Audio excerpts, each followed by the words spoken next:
Hello, ഇന്ന് നമ്മൾ നോക്കാൻ പോകുന്നത് ഒരു റിലേഷൻഷിപ്പ് റീഡിംഗ് ആണ്. നിങ്ങളിപ്പോൾ ഒരു നോ കോണ്ടാക്റ്റിലോ അതുമല്ലെങ്കിൽ ഒരു ബ്രേക്കപ്പിലോ ആണെങ്കിൽ നിങ്ങളുടെ റിലേഷൻഷിപ്പിനെ കുറിച്ച് ഓർക്കുമ്പോൾ നിങ്ങളുടെ വ്യക്തിയുടെ മനസ്സിലൂടെ കടന്നു പോകുന്ന ഫീലിംഗ് എന്താണെന്ന് നമുക്ക് നോക്കാം. അതിനുവേണ്ടി ഞാനിവിടെ 4 പയൽ വെച്ചിട്ടുണ്ട്. നിങ്ങളുടെ ഇൻറ്റ്യൂഷനോട് ചോദിച്ച് ഏതെങ്കിലും ഒരു പയൽ നിങ്ങൾ സെലക്ട് ചെയ്യുക. അപ്പൊ നിങ്ങൾ സെലക്ട് ചെയ്ത് ഞാൻ വിചാരിക്കുന്നു. നമുക്ക് നോക്കാം.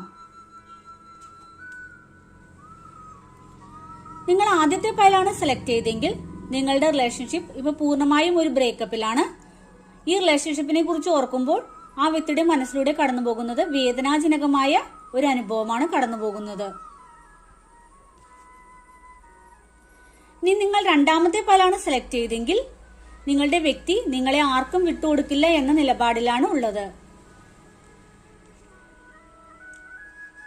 നിങ്ങൾ ഇനി മൂന്നാമത്തെ പയലാണ് സെലക്ട് ചെയ്തെങ്കിൽ നിങ്ങളുടെ വ്യക്തി നിങ്ങളെ കാണുന്നത് ഒരു കുടുംബം എങ്ങനെ മുന്നോട്ട് കൊണ്ടുപോകണമെന്ന് അറിയുന്ന ഒരു വ്യക്തിയായിട്ടാണ് കാണുന്നത്.